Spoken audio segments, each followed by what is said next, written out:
So Joe Rogan, you've heard of him, haven't you? He's the famous podcast person who used to just be this meathead who interviewed people after the UFC fights, but now has turned full-on conspiracy wacko person. But he's got millions of dollars in the account. And so what I've realized is that's what we've got to go down on 4020 TV. You said last week we don't upset people anymore. Well, we've got to upset the mainstream media and all the world religions, world governments, everything, because they've missed out on the biggest conspiracy going, which, of course, if you were with us last week, you'll know Luke Gale getting banned for things he did. And now the whole FC conspiracy continues. The RFL, the RFU, the FA, everyone is against them, possibly the ICC, because Sean Wayne is part of this global conspiracy and has not picked Jake Connor in his squad for the England performance unit. So when I say the mainstream media, the whole Daily Mail's probably picked up on it and got loads of comments on their site, but whether you call them mainstream or not, I don't know.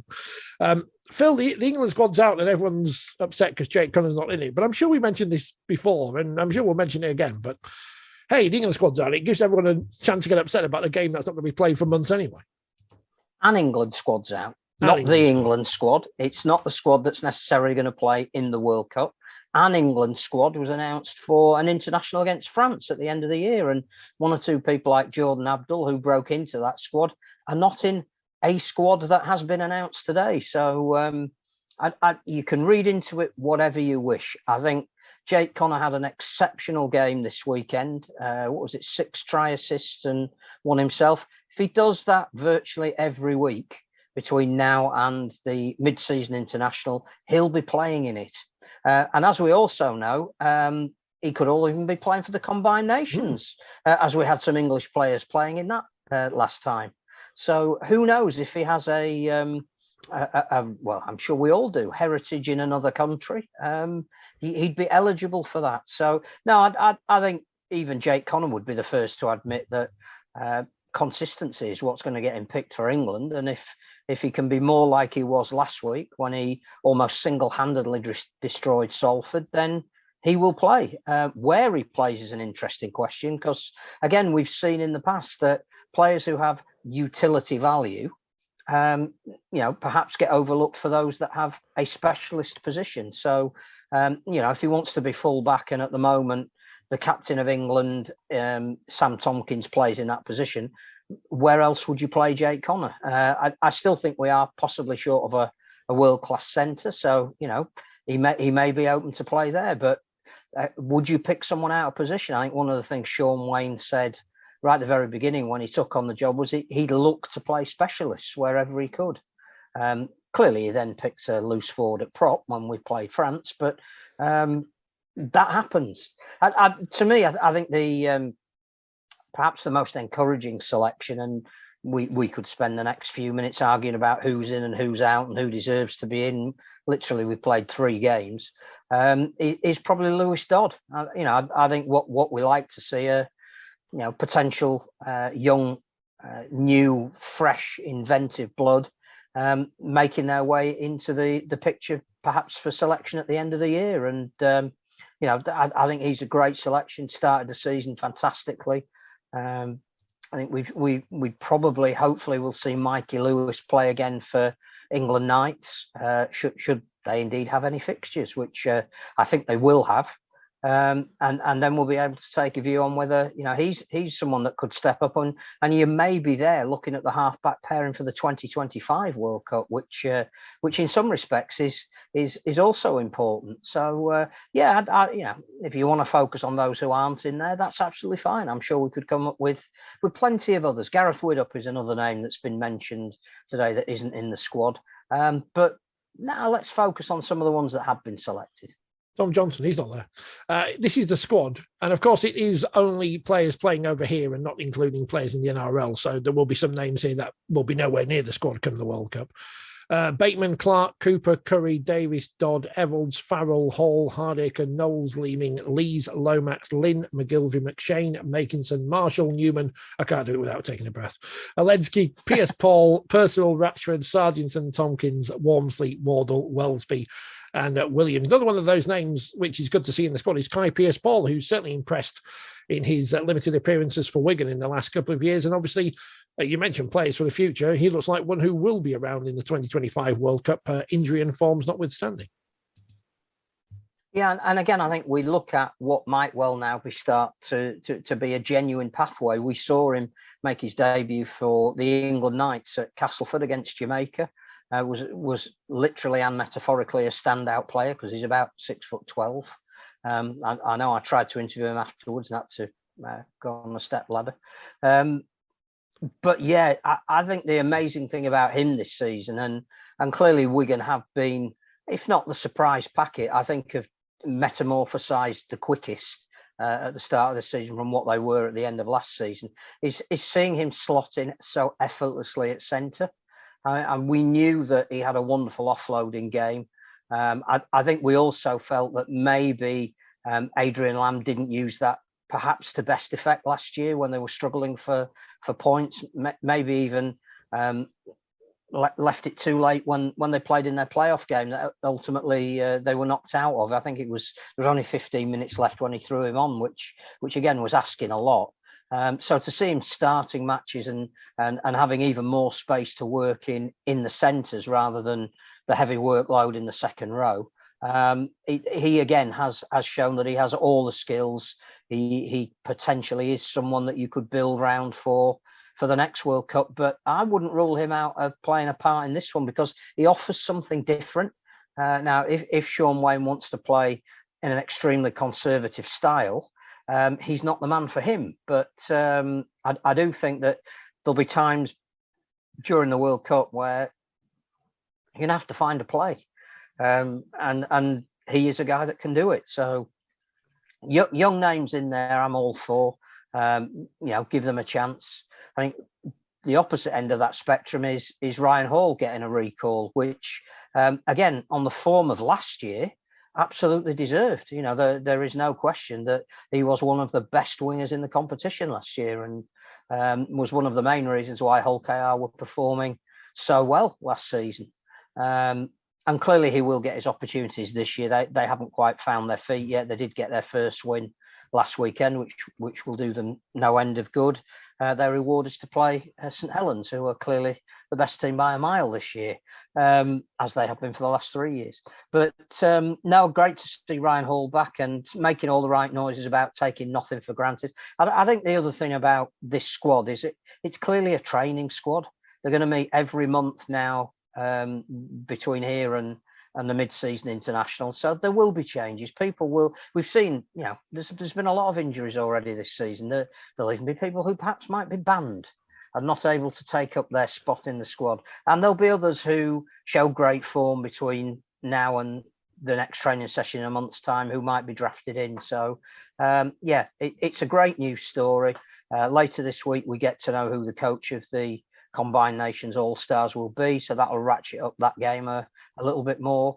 So yeah, great. Let's talk about International Rugby League. I still think that we everything we're doing this season, which has started really well, the peak is still the World Cup. It will be great to know who is the Super League champion, who gets promoted into Super League, who wins at Spurs, but the game hinges so much on what's going to happen in October and November.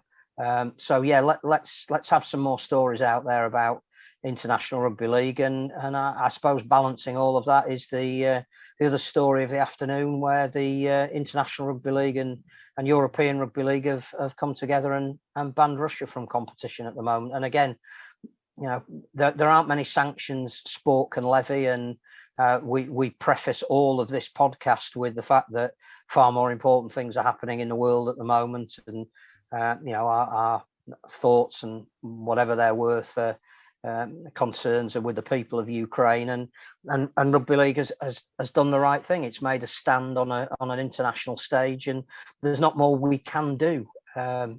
So yeah, International Rugby League for me is something we should always be talking about wherever we can, good or bad. And Sean Wayne's named the squad. Let's talk about it. We have a handful of listeners, you'll be surprised to believe, in Ukraine, because I checked on the map the other day, and we do have a handful of listeners there. We also have a handful of listeners in Russia, and we all know that it's not the people, but the people in charge. So we wish them all the best, and hopefully not, we don't have to worry about us as well. But to our listeners overseas, we wish you as well as things can be, and hopefully return to something vaguely normal at some point in the near future. I don't know when that will be. But at least Sean Wayne, he's taken the heat off, other people today, so that's good. So yeah, Ryan Briley won at the match review panel. He got his grading reduced, so he's not banned for the weekend. So well done to him. Not frivolous. So he'll be in the squad for Salford, you expect, as they take on Huddersfield on Sunday. I think what was interesting, talking of disciplinary, was the reaction of Steve McNamara, who was talking about that. Yeah, he's talking about that in the press conference after the Leeds Catalan game, and just saying that there needs to be the chance to appeal and be given an opportunity to state your case without worrying that the penalty will be increased, which I think is really what Gary Hetherington was referring to as it wasn't natural justice, that you should be able to challenge the grading, and the grading gives you a spread of matches that you may be eligible for banning for. So if you think falls in the realms of 2 to 3 and you've been given 3, you should be given the right to go in and say, we actually think it should be 2 on the evidence that we can present, and not be told, right, well, now it's 4 because you shouldn't have never bought that evidence. So interesting that he's had a couple of players in front of the beak, but he doesn't want players and clubs in particular to not have the ability to challenge that disciplinary process, and clearly Ryan Briley has done that and been successful. So yes, he can play this weekend rather than sit out an extra one further down the line. Yeah, he might have been lined up to do Radio Manchester's commentary or something, but now he'll have to play against his former club, which everyone forgets that little spell he had there. While we're talking about players and not the games as of yet, someone else from Hull had a few words in terms of Josh Griffin, who's not happy with the way things are going. The players don't have a say. And I checked, I thought there was a players representative on the Laws Committee, and there isn't. It's like coaches and Dave Woods and people, but no players on there, which I thought was slightly odd. But I would go back to the point that there is supposed to be a Rugby League Players Union, Players Association, or whatever it's called. These are the Players Association. They can go to them with any concerns, but are they seem to come and go like something that comes and goes. Someone can think of an analogy. I've had a long day at work. But the Players Union comes in with a big load of fuss, does nothing, disappears again, and we're in that goes away and does nothing phase again. So I have great sympathy for Josh Griffin's opinion, but there should be some way they can express an opinion, but I'm not sure they have the right mechanism to do that as of yet, perhaps. No, I think you're right. I think you tweeted that, I thought the players had a union. Well, they do. They actually, they have a union, as in, what's it, it's like the Rugby League Writers and Broadcasters Association, but yes, less effective, because at least we get to vote on the Lansdowne Trophy. But I think what they need is a union that has a bit more power, and if players want a voice, then they need to rally around that union and say, look, we need some representatives. We need to be knocking on the doors of where Red Hall used to be and saying, look, if you do have these committees, we do have a group of people that are sufficiently well organised to sit on that committee, rather than fire shots from individual. We shouldn't use words like fire shots either. Where take pots from their individual houses and not have that. I don't know, togetherness. You're right. We do seem to go through certain things in the game where the players need to be heard and should be heard. But what's the mechanism by which they need to do that? They tried to set up their own League 13, and that wasn't sufficiently well supported by the players themselves to carry enough weight and was disbanded. So the GMB, which was the initials I was trying to think of earlier, still represent the players. But, you know, the players, if they want more say, need to implore the GMB to represent them more forcefully in the corridors of power.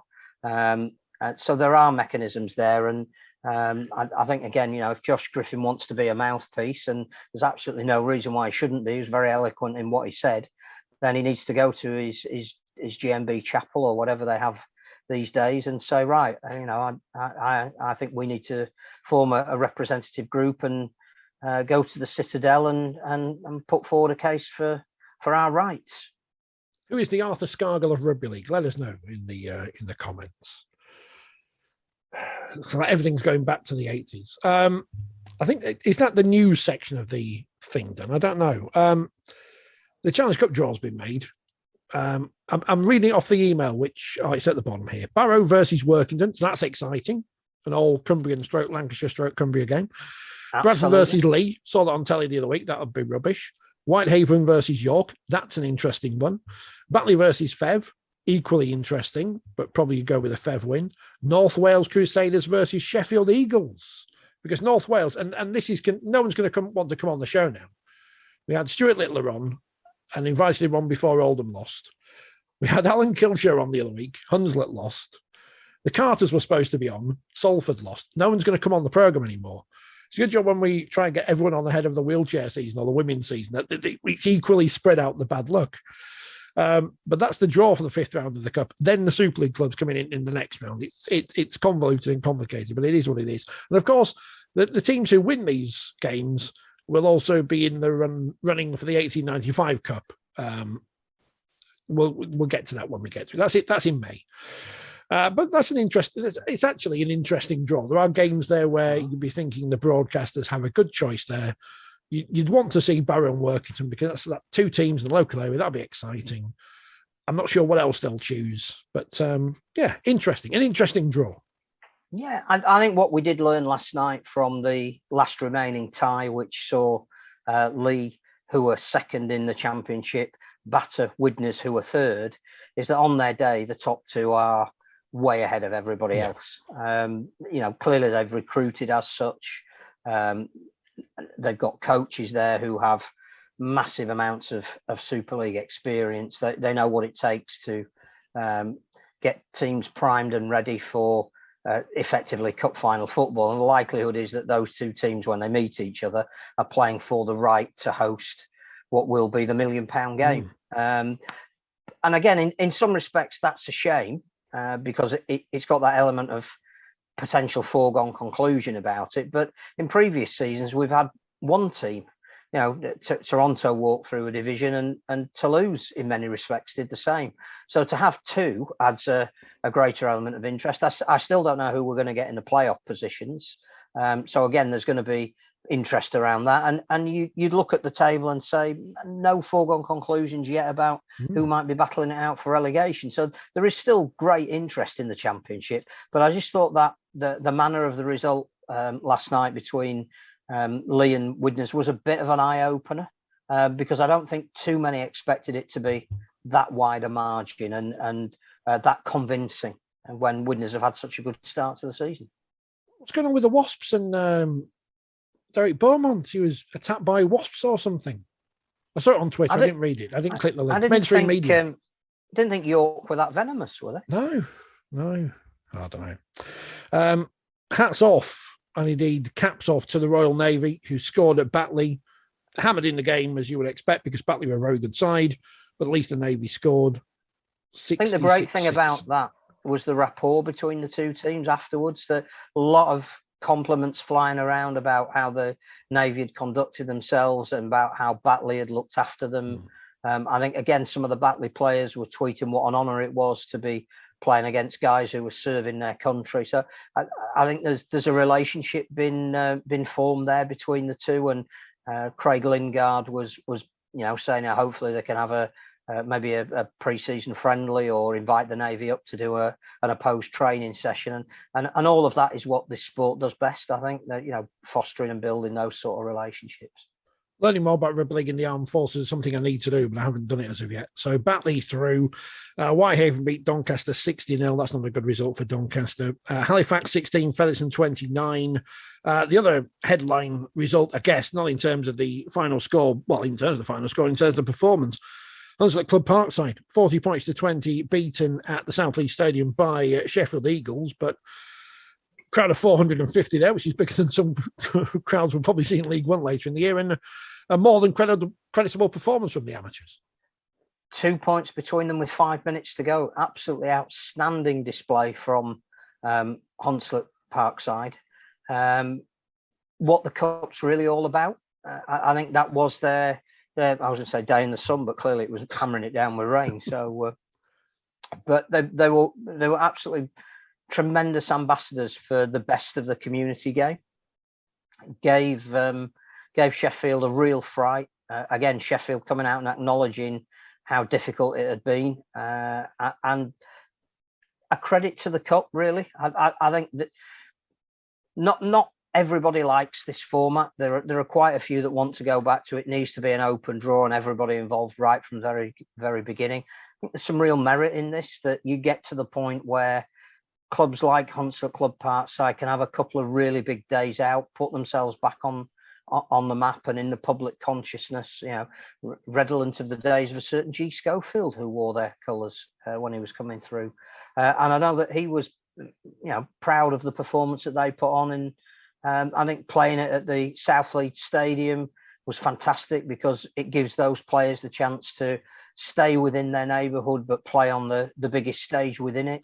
And I think Sheffield treated the whole occasion with respect as well, and were conscious of the fact that they were very nearly victims of a cup shock, which of course we know in their long history they've given some out as well, so they know what it's like to be on the other side of that. But no, for me, everybody wins, and that is what the cup's about. I think there is something in this format that play through to the fact that the Championship or League One, if North Wales get through, clubs that are left form the 1895, and then the Super League clubs come in, because it's an acknowledgement of the fact that, to all intents and purposes, the Challenge Cup final is going to be between two Super League teams. I can't see that changing from now, for all time. Obviously, there's a skill difference between Super League and the amateur clubs who'd come in the first round if there was an open draw. But it's not just that; it's the fact that the full-time professionals train physically day in, day out. And do we really want to see amateurs who don't have that advantage of physical training up against well-drilled professional teams? I don't think we do, in terms of player welfare. No, it's nice on paper and in theory and going back to the past, but in the past the players didn't train in the way they do these days. So, and I think seeing the Army play the Navy in an earlier round, fantastic. Never happened before.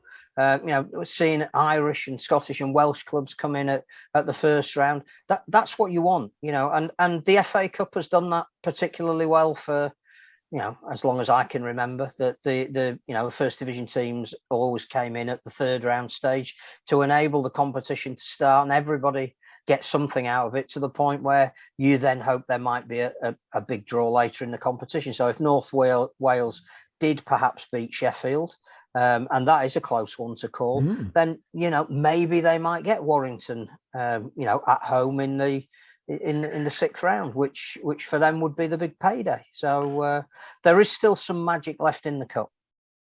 Bradford beat London 34-8. North Wales, as we know, beat Hunslet 38. Barrow winning away at Rochdale 38-12.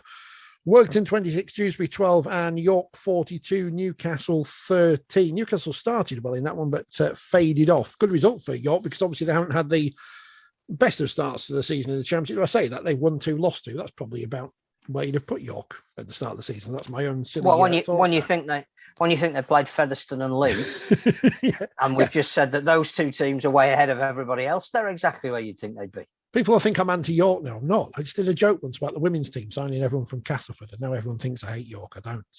We all know who I hate anyway. Super League. You're playing them on Thursday. Oh, I can't wait, because Chris Kendall's in charge, so it's nailed on. I'm going to get some T-shirts printed up. blame Kendall or blame the refs or something. Sell them outside Headingley next time I'm there. Get a towel on the floor, get the T-shirts out, get moved on by Ronnie the Rhino. It's all good. Leeds versus Catalans, which was a game of attrition on Thursday night. 10 points to 4. Blake Austin scored, so that's good. And Catalans won. I think most people have tipped Catalans possibly to win in that one. I think I might have tipped Leeds.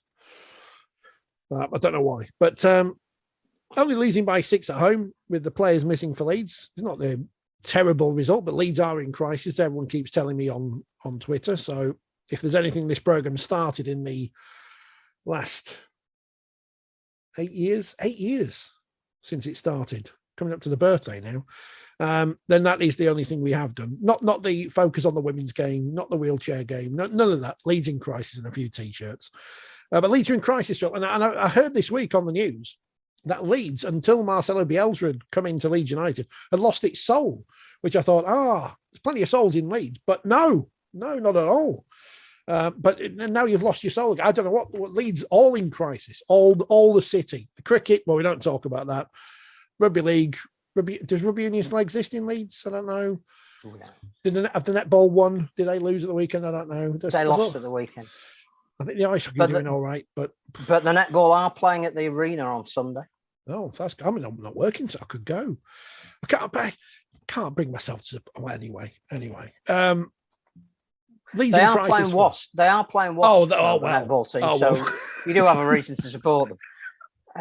Leeds in crisis, Phil. It's back again.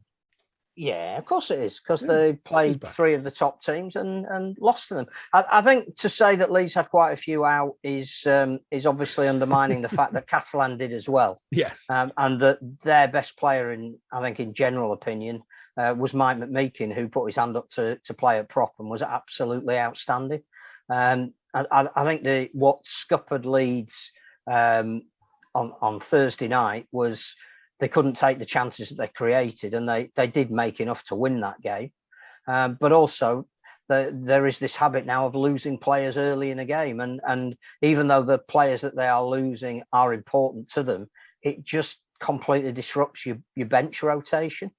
So again, fortunately, Alex Mellor, not seriously injured, carried off after a 10-minute wait. And again, hats off to all the medical staff for making sure that players are properly looked after at the moment. That has all changed a little bit. And if we were to relate that back to the incidents we spoke about last week, that is why you can't pick players up when they're injured. You don't know. Alex Mellor looked stunned when he came out of that tackle, but he was sitting up. It was only when the medical team went on and realised the extent of what he was saying he was suffering from, that they laid him down. And obviously, another player could have come and picked him up, and it could have had serious implications. And that's why, without dwelling too much on stuff we spoke about last week, it can't be part of the game to touch an opponent who you believe who was injured. I think conditions were awful on Thursday night. So credit to both teams for plugging away for 80 minutes in horrendous rain, wind, and cold. It was never going to be pretty. Richard Agar spoke afterwards that he felt that Leeds had lost their DNA on attack, that they weren't taking sufficient options to get points on the board, that they were hitting the lead runner too much rather than going behind him. I think again, we saw a great halfback performance from Aidan Caesar in the first game, and that hasn't yet been replicated in the 2 subsequent ones. And I think quite rightly a lot was made of the Caesar and Austin partnership. They played together before, that it would instantly click, and over the last 2 weeks it hasn't. So yeah, we'll judgment is reserved on that. For the Dragons, I thought again they just showed that there's something about them now, that when you do win a League Leaders Shield, when you do get to a major final, it gives you a kind of mentality that you can build on if you've got the right people there, and that's exactly what they did on Thursday. They knew it wasn't going to be easy. They knew it wasn't going to be pretty. They so often go up the middle, and they couldn't because they had so many players missing. So instead, Ben Garcia, their captain, made over 50 tackles, and that's what eventually won them the game. So no, they were great. I think Joe Chan coming off the bench was massive for them as well, because gave them a huge impetus. So the Dragons, who didn't perform well in round one at St Helens, looked a bit shaky at home to Wakefield, showed what they were capable of at Leeds. And now, if Leeds have any pretensions whatsoever, they need to go to Wakefield on Thursday and turn them over. 3 weeks into the season, it is nonsense to be calling for the heads of coaches and players and clubs and whatever. But what happens these days? They can't win a grand final now, can they? Because no team has ever lost the first 3 games and gone on and won a grand final. But then if history always followed that pattern, the same team would win it every year. Oh, they have. No. Well, they are now. Leeds for Catalans 10 and a nice tonic for Bernard Gouache. I don't know if he was watching from his hospital, if he's at home or not, but a win for the owner of the Dragons. On Friday, the other team in crisis, who were also from West Yorkshire and don't wear amber and black anymore, they wear some kind of yellowy colour. It's Castleford Tigers, orangey colour even. They lost at Hull KR 26-10, a game in which Castleford's ill discipline let them down, having everyone sent off. I didn't see the Ferrama incident, so I've not seen that one, but I did see the Liam Watts leaving his arm out, which you can't leave your arm out and hit someone in the head. It's just everyone knows the rules about touching people in the head. It's a yellow card, probably. So I don't know if any of his family are listening, but write to the League Express. You'll get more. I mean, there's later in the page this week slagging off James Charles. Like, what's the point? What's the point of doing that? But anyway, Castleford lost. Hull KR are back because they had a tough start to the season. Matt Parcell, he looked great still. 26-10. I tell you what, the thing that struck me about Hull KR was they did try lots of plays that never came off, including one from a scrum where they threw the ball to Sam Wood, who's quite tall, but not tall enough to pick up a ball, which I think one of the Harlem Globetrotters would have had trouble picking up. But good result for Hull KR, kept their heads. Castleford, unfortunately for them, did not. But, Radford out and all that because we're 3 games in. I have no empirical evidence to support this, but I suspect that teams that play in grey are not successful. And I like their shirt as well, which I shouldn't say. Oh, it's a nice shirt, but I seem to remember that everyone who has grey as a predominant colour are not successful. I don't know why. So Alex Ferguson, he hated that shirt, didn't he? When they played at Southampton, they had to change at half time because they're above the rules, Fergie. But Cass didn't change their colours. So that's what we're going with. I think the person that you mentioned, for me, was the story of the night, because Sam Wood had been shown in the first week against Wigan on his debut and probably couldn't have had a worse one. Everything he tried went wrong. Hull KR, because Tony Smith has the belief in making players as better, could have dropped him, could have made him a scapegoat for that defeat, but stood by him, said, no, the kid's got talent, he needs to learn from that experience. And then lo and behold, 2 weeks later, the next time he's on the television, he's scoring 2 tries and very much looking the part. And I thought that was just a great story within the story. I don't know what's missing at Cass at the moment, because clearly they haven't got Danny Richardson, and I don't know when he's due back. There was some talk a week or so ago that his neck injury was such that he may even miss the bulk of the season, and obviously we hope that isn't the case. But they did look rudderless. I just think at the moment they're victims of a change of style. We said that the way Lee Radford likes to play is not necessarily the way Darryl Powell would set up his team to play. And when you've had 8 years of playing in a certain way and doing a certain job, if you're going to change that, it is going to make a difference. It's going to take a time to adjust. Paul McShane, I think, was head and shoulders above most of the people he played against last year. He hasn't had that kind of dominance yet this year. I'm sure he will, and I'm sure that when he does, that Cass will become more of a threat. But at the moment, I don't know where points are coming from. Clearly, they bought Jake Mamo to be that joker in the pack a little bit. He didn't play this week, so again, there weren't too many options for them. I don't know. I just think that the only thing for Lee is that he's got the fixture that he probably wouldn't want this week. He's playing his old club at home. They've gone from having 10,500 in the first game To obviously people now muttering about what it is that they're watching, and he needs that win. He needs to reinvigorate those 10,500 that turned up in week one, or due respect to the Salford fans that were amongst that 10,500, but must have been at least 7,000, 7.5 home fans there. And if they lose again to his old club, then questions inevitably will be asked. So big weekend coming up for Lee. I'm surprised that's not on the telly. That would strike me as one of those games that would have picked early season as here's the narrative, and even more so now, but it's not on the telly. So you'll have to watch Warrington and Catalans instead. And if you want to watch the Lee Radford derby, you'll have to get down to the Menderhose Jungle, where they still kick off at 3:30 on a Sunday, because that's when the pits close.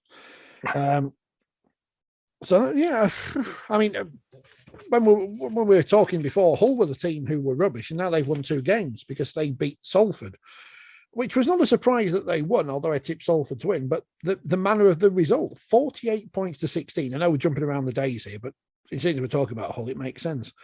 As we said in the first part of the programme, Jake Connery's everywhere. Jake the Snake, who may, everyone who coaches a team at the World Cup may be looking to see if they can shoehorn him to their squad. Maybe not Australia or New Zealand, though. But he had a hand in everything as Hull put Salford, who started the season so well, completely on the back foot. You'd think that O'Connor might have an Irish background.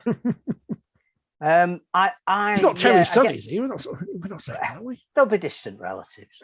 I think we said last week when we were doing our meaningless predictions or talking about the games that were coming up, that it was a bit of a test for Salford.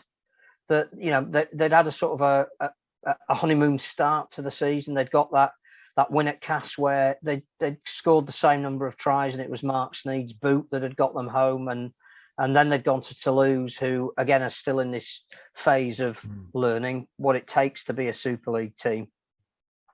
And whilst that's not an easy start, and we weren't saying that they'd had an easier introductory route into the season, this was a test, and to be taken seriously, they needed to be consistent, and they had an off day.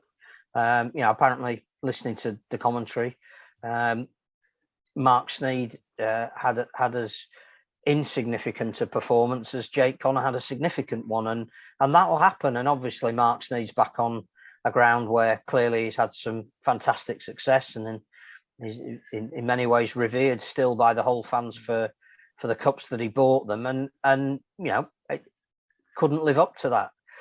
I think this week again is an interesting one for Salford, because they're playing a Huddersfield team that are coming off their first defeat, and if there's this sort of Fay rivalry now, it's the Ian Watson derby.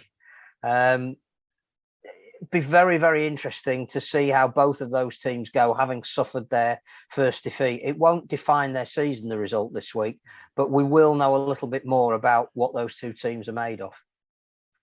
That was Saturday afternoon. Back on Friday night, St Helens beat Wakefield 20 points to 4. According to the Saints fans on the social media, the only ones that listened to the ones who said Wakefield played well. And they said Wakefield played well and gave them a game. So I'm more than happy with that. Tom Johnston scored. Saints won. Didn't have to get out of second gear, I'm assuming. But these games you just win, aren't you? You just get them out of the way, get them done, get the 2 points on the board. I'm told from within the Wakefield camp, there was a lot of pride in particularly the manner in which their defence held, but also the fact that they threw some stuff at St Helens and played. They did, as you would hope a Willie Poaching coach side would do, some off-the-cuff stuff, but they just couldn't finish. So they did create chances, particularly in the first half, but that ruthless streak, when you've kicked early in the tackle count or thrown the ball wide, when it's unexpected in your own half, they were creating chances, but they just didn't quite have that capability of finishing them off. But they did worry St Helens, and I think in all of the performances this season, they're a different Wakefield. There is we use the word spirit about them, but they are playing for each other. They played really well in Catalan the week before without 6 players. They've got a few missing still, I think, for this week, particularly in the backs. But I think what we do know you're going to get from Wakefield, and why maybe TV have picked this game on Thursday night is that they won't need motivating to play Leeds at home. It's always a big game, and they've got some players now in their team that will relish that challenge. And yeah, Bellevue will be. Oh, it's not Bellevue anymore. It's Be Well. Be Well Stadium. Yeah. Will be rocking. It's not the same as the Rocket. It doesn't work, does it? No. That, and of course, Sky have to get every team on so many times. So you get Wakefield out of the way early in the season because we won't be around at the end to do anything. So well, get us on now. There may not be a gantry after the next few weeks because the bulldozers are moving in. That's the Thursday game on the telly. I'm working, so I'll be rushing from my desk here to the room there to watch the game at 8 o'clock. And with it being on Sky, I finish work at 8, so it won't have kicked off till about 5 past, so I'll be sorted. It'll be great. Bad news for the mainstream media people again. Lino's back for Wakefield, which is good. I think they've got, from memory of looking at the squad list earlier, 3, 4, 5, and 9 of the first 13 missing, maybe more, I don't know, but we'll see what happens. It's all right. Willie Poaching Derby, Richard Agar Derby. Should be some more. Corey Hall Derby. Some other people. Yeah. Tom Johnson will score. Nailed on. And we'll see what happens. And if Wakefield lose, they lose. If they win, they win. And if they win, it's down to Chris Kendall. If they lose, it's down to Leeds cheating. That's what we know. Gary Hetherington's had a word with Red Hall. I don't know why he's rung them. I don't know. There's no one there anymore. So we'll sort it out. But it'll have been fielding calls all day today because we know last time they were fielding calls, weren't they? When not Luke Gale, what's his name? Young James Bentley got banned. Everyone on the phone to Headingley saying, "Sort it out." So they've been busy. Do you think you get some influence? Get someone to answer the phone for you, Gary. Come on. Speaking of Gary's, he'll be back on Monday. I think he's coming back, isn't he, on Monday, Scoey? Is it Monday? I know there were a couple of Mondays he couldn't do because it was Des Drummond's funeral this week. He couldn't go. I think the other week he's got more hospitality coming up. He might be back on Monday, but he will be back. I've seen the listening figures, and we know you like him, so we'll get him back on. Remind me, I need to say something when we get to Wigan, actually. Toulouse lost to Warrington 32-18. No one's seen it apart from the 887 people who were there. And the people who've got Wolves TV. I was on Wolves TV as well. I've not got Wolves TV. But again, Darryl Powell was paying tribute to Toulouse, saying that they put up an encouraging fight, and Ollie Ashelbot scored on his debut. There's a couple of other players apparently lined up for Toulouse. So yeah, let's hope they find their feet. They've got Wigan this week, which as we know from having charted Wigan's rise to being undefeated at the top of the league and playing some sparkling rugby, will not be easy. In fact, Wigan are holidaying in France, aren't they? Because the following week they're away in Catalan. It's nice for them, isn't it? So they're spending the entire week in France. They're going to use it as a bonding exercise. So might be the Catalans the week after. Then that's. I mean, I hope all the players behave while they're away, lads on tour and all that. Speaking of Wigan, before we speak about the game, I was surprised that there wasn't more media coverage, sports media coverage of the death of Veiga Twigamala, because he's a player I distinctly remember, obviously coming over from playing for the All Blacks to play for the almighty Wigan, probably one of the last we'll see of that kind of transfer. Explosive, full of personality. I know the clips have been dragged out from the Middlesex Sevens, which are hilarious when he's pushing the Leicester player over. And I know he's not pushing him over; he's taking him with. He's like, what are you like a fly? I'm trying to do to you here, Phil. Wonderfully talented player. Everyone who's spoken about him has said, as much as a talent he was on the field, a greater man off the field. But one of those characters who anyone who saw play either live or on TV is never going to forget. I think he changed what a centre winger could look like in modern professional sport, because his physique was ridiculous for playing out on the wing. John Aloma would be the first person that had done that. But when Twigamala came over, you looked at him and thought he's just too big to be playing out wide, and yet he was as graceful as he was powerful. A wonderful exponent, and so many of the times he came up the middle of the field as well when Wigan just needed that finishing touch to a glorious move. As you say, it a bit like Ali Lawatiti, a very gentle man, a man who had a huge amount of influence in that Wigan dressing room, and clearly one of the interviews that's been played a lot is the influence he had on Jason Robinson.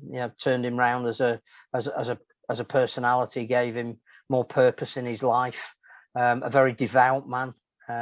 Amazing to think that he could absolutely injure anybody he wanted on the field, but off it was the complete opposite of that. He was a hugely compassionate man, did a lot of work in charities in that Wigan community, played just over 100 times in the Cherry and White, scored I think 62 tries, and in the short time he was there, won 9 trophies, and a lot of that was down to him. There have been some really heartfelt tributes, particularly of those who played with him. I think Chris Radlinski was leading that as well. But I'm sure we'll hear more as his funeral comes around. As indeed there was a second outpouring of love for Des Drummond on Monday when he was sadly laid to rest, and again beautifully done by the League club, as Johnny Whiteley was with Hull. So a wonderful player. A player who, whether you supported Wigan or not, and whether they were overly dominant or not in that period, you wanted to see him play. You wanted to see him destroy somebody. And, as you say, that abiding memory of going the length of the field at the Middlesex Sevens with a Leicester player hanging onto his forearm. And I'm not even sure he was trying to shake him off. He just went, if you want to stay there, you can, but you're coming with. Brilliant. Absolutely brilliant. One of the best things about that Middlesex Sevens, apart from Wigan winning it, obviously, is how Sean Edwards gets annoyed with the team taking the mickey out of the other teams. He must have known what was coming up for him. Inga, the winger, of course, but as you say, played in the centres at Wigan because it's had Jason Robinson and Martin Afire, who were quite good as well on the wing. So they could play a bit. Just stockpiling talent, Wigan. Just like, I don't know, but a player will never be forgotten, certainly. As you say, only played 100 games, but just had such an impact. Wigan beating Huddersfield after they paid tribute to him on Thursday, 22-12. Again, we didn't see this one because the TV cameras are elsewhere, but seems a professional performance from Wigan. Liam Fowling the tries again. He just seems to, I won't say get better with age, but just remains consistent in his position. Probably one of those players who is underrated, but not by the right people because he's again in the England squad. Yeah, a different way of winning, and I think that's what Matty Peake was saying afterwards. That they'd shown some flamboyance in the first 2 weeks, but this was about having the solidity to hold out. Obviously, a clearly improving Huddersfield team under Ian Watson, and I think Watson will have learnt a lot about his guys. They kept the score close. I think they only conceded 1 try in the second half. He can build on that as well. So it is. I think we can say after 3 weeks, which is never normally long enough to pass judgment, this is a different Wigan, and it's enjoyable to watch them. Which again, we haven't said enough over the last couple of years. Great to see Bevan French is back. Clearly, he's obviously going to need to undergo some conditioning because he missed all of pre-season. They don't need to rush him back, though, do they? That's the positive for them. They can bring him in when they need him. When they do, they're not going to get worse, are they? The table is as it is. Wakefield are above Leeds and Castleford, which is always pleasing to see, albeit we've conceded 8 less points than them. So on Thursday, it's Wakefield versus Leeds. Always tasty. And probably not for people outside of Wakefield. Leeds probably don't care either. Friday, Hull versus Saints. That is. Warrington versus Catalans is the TV game. Saturday, Toulouse versus Wigan. Sunday, Huddersfield, Salford, and Castleford versus Hull in the Championship. Bradford, Batley, John Keir Derby. Well, Batley did them in the playoffs last year, didn't they? So that'll be a bit tasty. Fev versus Halifax, always tasty. Lee versus Newcastle. London versus York. New York? York. Not yet. No. Whitehaven versus Dewsbury and Workington versus Sheffield Eagles. Then on Monday in the Championship, the cameras are at Widnes as they take on the Barrow Raiders. So that's 2 sides at the top end of the table. 2 unbeaten sides indeed in the Championship. Obviously not in the Cup for Widnes, but 2 unbeaten sides in the Championship meeting on the telly. So that'll be good. I think Featherstone and Halifax is a repeat of the game that we saw this week in the Cup. Looked like Featherstone were going to run away with it. Halifax hit back strongly, and Featherstone extended their margin late on. So let's hope everybody behaves. We have had some crowd issues again this week, not necessarily there, but certainly Hull-KR and Castleford have both issued statements today. Some incidents that happened in the stand. I think likewise Liam Widner's. Again, there was a need to make statements after. I just hope there isn't something that's creeping into our game here. Society may well be fractured. There may be more division about than there ever has been. I just hope it isn't spilling into the crowds at Rugby League. People will use any excuse, won't they, to be a bit naughty. Well, don't, and hopefully people who are get banned for life and never come back. And it's tough. It's like, it's like if you get a drugs ban, the rules. If you don't behave, you're out. Tough.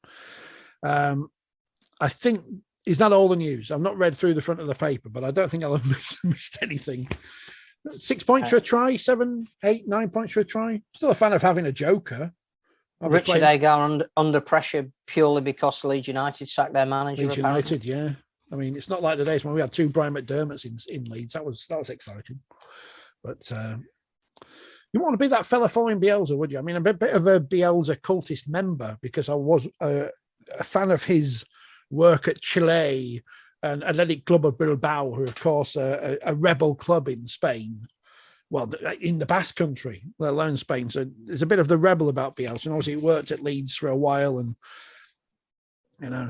who would be Rugby League's Marcelo Bielsa? Who's the coach who's a bit of a rebel? Who's Tony Smith. Tony Smith. Tony Smith is Marcelo Bielsa. Doesn't like authority particularly. Likes to play a certain way. Entertainment first, and happy to eloquently take on anyone who doesn't share his vision and philosophy of the game. Always questions every opinion, which makes you justify any comment you may have. So I think he's the nearest we've got. Although, as far as I know, Tony doesn't speak Spanish. No, but I'm convinced Bielsa can speak English. He couldn't be couldn't be bothered speaking to the football journalist. Because would you? I mean, you've seen. Well, I think that's part of the the reason why I think he was adored so much. I don't know why I was speaking about him on a podcast. I think because his influence is more than just the sport that he was in. But when you saw him talking to his players, and shots even came in from training, he didn't have his interpreter. He clearly knows enough English to absolutely get his point across. And yet, as a perfect defence mechanism to being asked all those dumb questions that you get asked post-match, of which Rugby League is as guilty as anybody. Well, what did you think? It's very easy to get away with it when somebody else is answering on your behalf. He'd like rugby. I think he'd like Rugby League. He's got that. He's a rebel. He'd like what we stand for. He'd like our values. And he used to play for Newell's Old Boys, who have the best badge in world sport. Which, if you've never seen it, go Google it now. Well, didn't they name their stadium after? They have, yeah. The Stadio Marcelo Bielsa is probably called Estadio. I can't remember what the Spanish is, but there you go. So that'll please all the Leeds fans. We've spoken about Marcelo Bielsa. He is not going to be, and maybe he will be at Bellevue on Thursday. Maybe he will have maybe he's not gone home yet. I don't know. Is he still in Wetherby? Going to the Be Well Stadium to watch Wakefield versus Leeds. He'll be welcomed with open arms. It reminds me of when Andy Kelly was sacked unfairly by Leeds in 2000. He was in the stands the week after with the hoi polloi, the proletariats at Bellevue, when we didn't have a roof. And they showed him on the telly and we all cheered. And he's done all right for himself. I'm sure Bielsa will as well. For podcast listeners, because I forgot last week, coming up, interview with Cornwall's Harry Aronson. They've signed more players. And they're going to be on our league, which interestingly, last week, I can't remember. One of the players they've just signed, Liam Whitton, who I had the chance to watch when he was playing in the Leeds Academy. Always looked like a really, really good player. I think of all the signings they made, clearly Anthony Mullally is their marquee man. But Liam Whitton is a real talent, and it's great to see him back in the game. That's one for podcast fans. Something that Ash Bateman will have to try and counter as he's the new coach of the West Wales Raiders. We will speak more about League One as we get closer to it. The women's season is upcoming. The wheelchair season is coming up sooner than I thought. This weekend it starts. That's Wheelchair Super League. They're interesting on that. I can't remember if we discussed it last week, but a London super team been included in Super League? They've just followed us on Twitter, so I follow them back. I like them. No, but I like the concept of saying, we think to compete at the top level, we need to pull the best of what we've got. So the Argonauts, who clearly were a team that got to the cup final last year. I don't think they felt they had enough depth in their squad to challenge on a rig. So they've joined with the best of Medway and a couple of other teams. Wheelchair perhaps setting a template for the rest of Rugby League there. Who knows? You know what I've said about the women's game. You know what I've said some clubs in the Women's Super League should do to maximise their chances. But I just think I don't want to listen to me anyway. Wheelchair have recognised through the perspicacity of Martin Coyd, who we've had on this programme and clearly has a vision for what he wants Wheelchair Rugby League to be, that London has to have a presence, and that if you're going to be playing at the Copper Box in the World Cup, then you need to have a team in the capital that people can then go and support who are competitive. I think that kind of strategic planning for the game is something that hopefully will filter through the various other parts of it. Hats off to Wheelchair Super League for bringing in a London team that will be competitive. I think their opening game this weekend is against Wigan, who again we know are predominantly based around what were Leyland last year, who got to the grand final. But you're seeing teams like London playing Wigan in a Super League. It has a certain cachet about it. You can see why broadcasters would want perhaps to show Wheelchair Rugby League games. You can see why our league would want to put them on. It's a saleable commodity. If you get it right, I think you've got appeal way beyond where we think the sport might sit at the moment. And Channel 4 again has shown us that we do have that audience if we can appeal to it. And I think if you believe that Wheelchair Rugby League is everything we keep saying that it is, then to have teams that carry recognisable colours and names can only be good. Which is why it's odd that there's a team in the Women's Super League who has the first bit of a recognisable name in Rugby League, but not the second bit. I understand why, but it just doesn't make sense. But anyway, it doesn't matter. We'll talk more about that in the future. We'll certainly have some wheelchair guests on coming on soon because we are in talks, maybe in the studio. Really? So, yeah. I mean, I don't know yet. I've been swapping emails, but it's a very delayed rally of emails. But we'll get there eventually because we're all excited. Rugby League is here. Phil, thank you. You've got to work on the magazine because the new issue is coming out sooner than you think. With damn February with its shorter days. Yeah, we go to print again at the weekend. So trying to get stuff in that people will find interesting. Can't tell you too much, obviously, because it's secret, but a long interview about what the strategic working group is and what they're doing and what they're starting to achieve behind the scenes. Look forward to that. If the tape recording. Fingers crossed. Scully in on Monday when we'll be back live. Find out by keeping an eye on our social media channels. Like, share, subscribe, and do all those things.